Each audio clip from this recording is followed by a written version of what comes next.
Shalom. Hujan jadi banyak bangku yang kosong. Berarti apa yang disampaikan oleh kebenaran firman Tuhan tidak selamanya benar.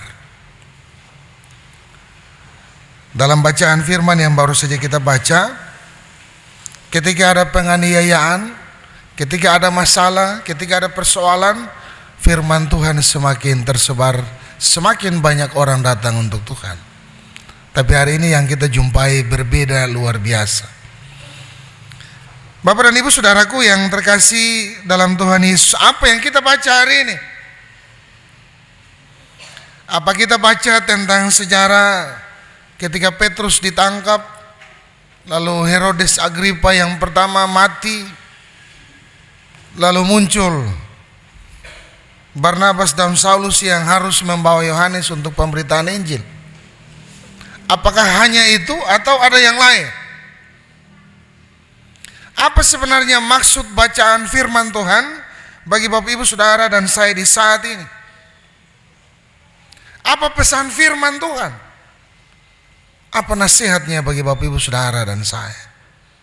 Kalau tadi di awal khotbah saya katakan bahwa apa yang selamanya difirmankan Tuhan tidak selamanya jadi, karena memang kenyataannya seperti itu. Ada halangan sedikit hujan, ada halangan sedikit masalah, ada halangan sedikit persoalan, maka Tuhan jadi sasaran. Bapak dan Ibu saudaraku yang terkasih dalam Tuhan Yesus, bagian bacaan firman Tuhan saat ini mau mengingatkan saudara dan saya bahwa menjadi orang Kristen, menjadi orang Kristen, orang yang percaya kepada Yesus Kristus harus siap untuk menderita, harus siap untuk mengalami yang namanya sengsara, harus siap untuk mengalami yang namanya persoalan badai dalam kehidupan. Bapak Ibu Saudara yang terkasih dalam Tuhan, mungkin di bagian lain bacaan Alkitab 2 Timotius katakan, siap sedia baik atau tidak baik waktunya. Itu ayat-ayat itu biasa dipakai untuk para pelayan. Jadi mau hujan kah, mau panas kah, mau susah kah, mau senang kah, harus siap untuk melayani. Tidak ada kata tidak. Dan bagaimana dengan saudara dan saya sebagai pengikut Kristus? Sama.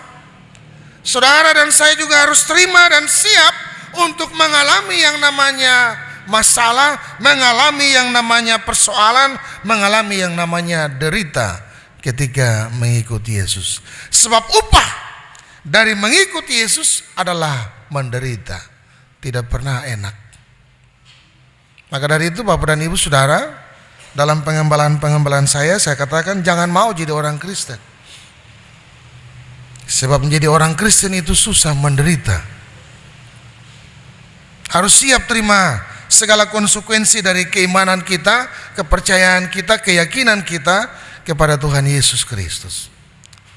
Bapak dan Ibu Saudaraku yang terkasih dalam Tuhan Yesus, hal ini juga dialami oleh para murid Tuhan pada waktu itu yang diceritakan dalam bagian bacaan firman Tuhan. Yakobus harus mati di bawah pemerintahan Herodes. Bahkan dalam rancangannya Agripa juga mau memenjarakan Petrus.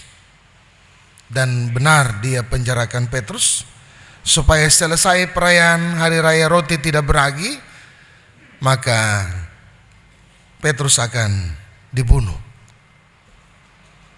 Kenapa Bapak Ibu Saudara? Sebab Herodes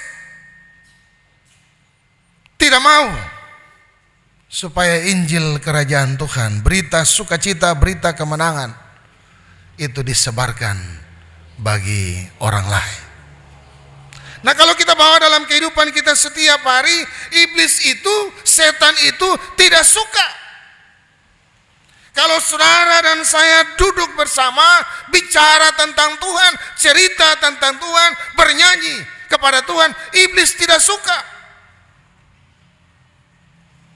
Kalau dalam kehidupan kita setiap hari, Iblis garuk-garuk kita pun hati. Datang beribadah, pikiran di tempat lain. Datang beribadah, pikiran di tempat-tempat di mana kita kerja. Bagaimana kehidupan rumah tangga saya? Bagaimana persoalan saya? Iblis pakai itu untuk menggoda kita, membuat saudara dan saya jatuh. Sebab kita harus sadar sebagai orang Kristen, saudara dan saya harus sadar bahwa kita tidak akan pernah hidup nyaman kalau percaya, meyakini Yesus Kristus sebagai Tuhan dan Juru Selamat kita. Sebab itu kita menjadi bagian dari rancangan iblis untuk menjatuhkan kita.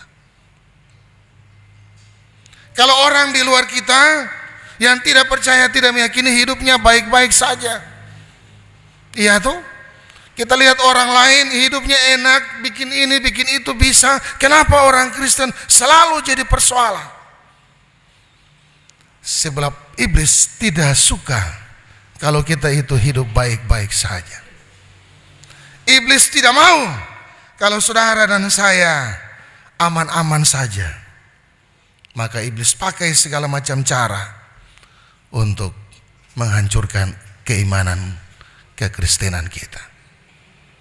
Bapak dan Ibu saudaraku yang terkasih dalam Tuhan Yesus, ketika bicara sampai sini ada satu cerita yang mau saya bagi untuk kita.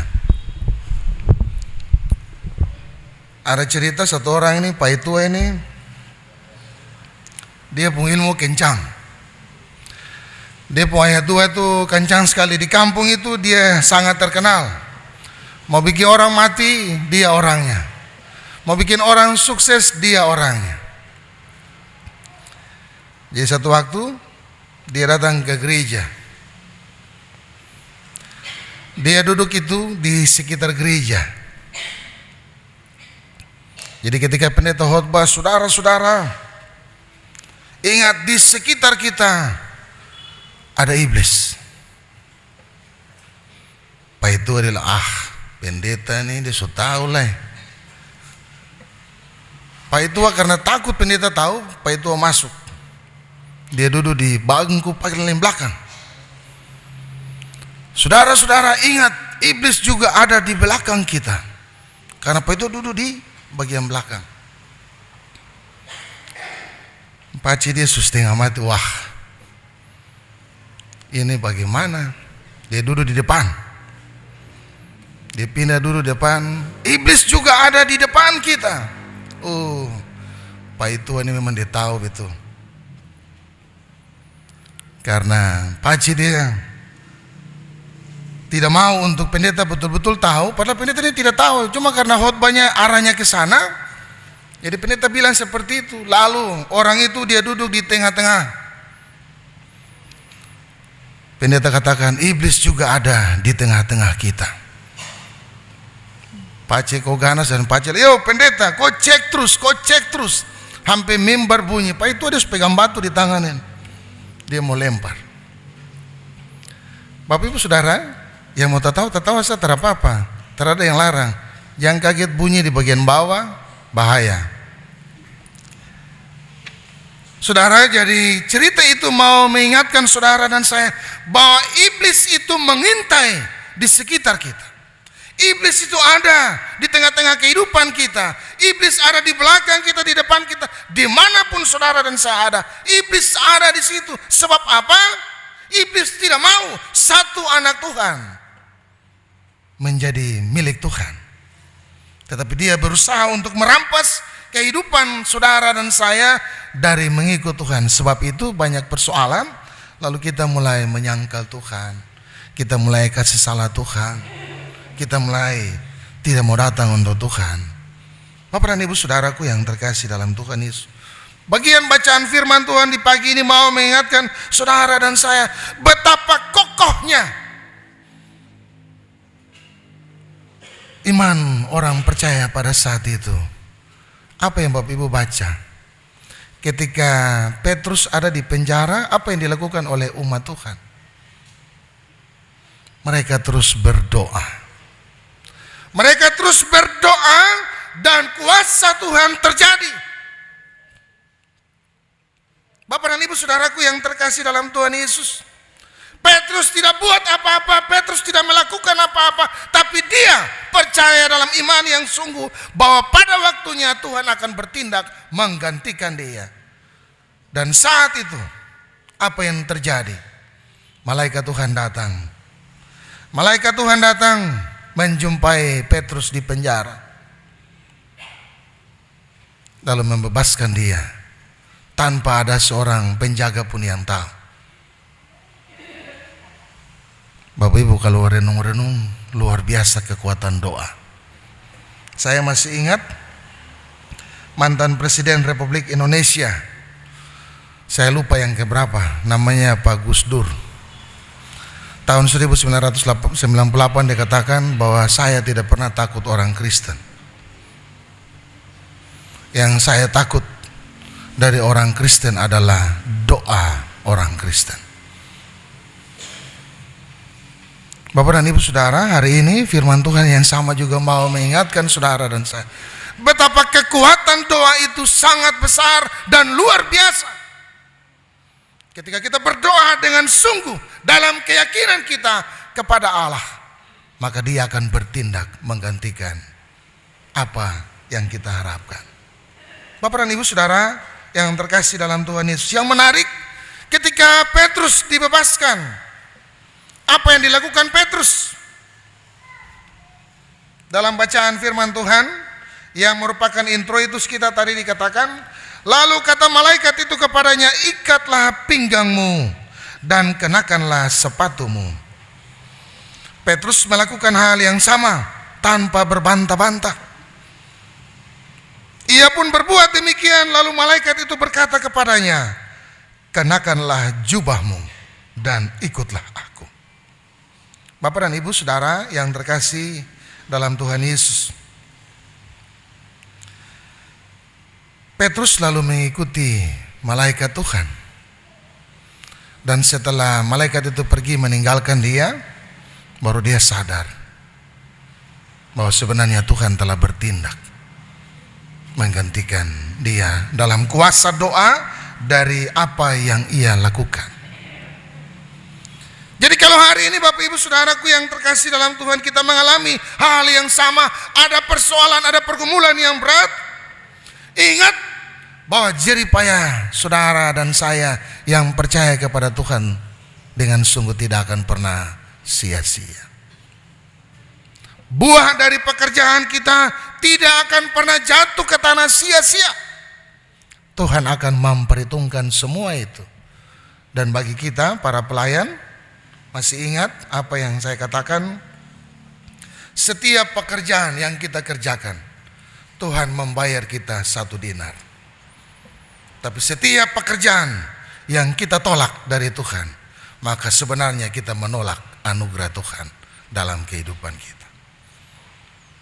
Hari ini firman Tuhan mengingatkan saudara dan saya betapa besar kuasa doa, betapa tulus keyakinan seorang Petrus untuk melakukan apa yang dikehendaki oleh Tuhan. Walaupun Herodes berniat untuk membunuh, tapi Tuhan tidak mengizinkan itu. Jadi kalau ada persoalan apapun, seberat apapun, Bapak Ibu yakin, saudara dan saya, kita harus yakin, selai rambut akan jatuh dari tubuh kita atas izin Tuhan. Jadi kalau kita khawatir menjadi orang-orang yang khawatir, maka sebenarnya kita menjadi orang-orang yang tidak percaya dengan kuasa Tuhan. Hari ini kebenaran firman Tuhan mau ingatkan saudara dan saya, apapun persoalan, apapun tekanan hidup kita, Allah akan tetap menunjukkan kuasanya di tengah hidup kita. Bahkan hari ini, Bapak Ibu masih ingat apa yang terjadi hari ini? Ya, anak-anak sekolah minggu, Yosua, apa yang terjadi hari ini? Ada yang tahu hari ini hari apa? Hari Minggu. Tanggal berapa? 5 Februari. Apa itu? Ya? Injil masuk di tanah Papua. Sudah berapa lama? 100 anak-anak sekolah. 100 berapa? 168. 168 tahun Injil Kerajaan Allah sudah disebarkan di atas tanah Papua, tanah yang diberkati Tuhan. 168 tahun orang-orang yang ada di atas tanah Papua, termasuk Bapak Ibu Saudara dan saya, sudah menerima Tuhan. Tapi pertanyaan untuk kita renungkan di tahun ke-168, benarkah kita sudah menerima Tuhan dengan sungguh? Kalau kita belum menerima Tuhan dengan sungguh, maka pesan firman Tuhan bagi kehidupan Bapak Ibu Saudara dan saya, dekatkan diri dengan Tuhan dalam doa-doa, sehingga apapun pergumulan kehidupan saudara dan saya, baik kita sebagai umat, hamba dan pelayan, kita terpanggil untuk menyuarakan suara kebenaran dimanapun saudara dan saya ada. Ada amin? Tuhan Yesus berkati kita dengan kebenaran firman-Nya. Amin.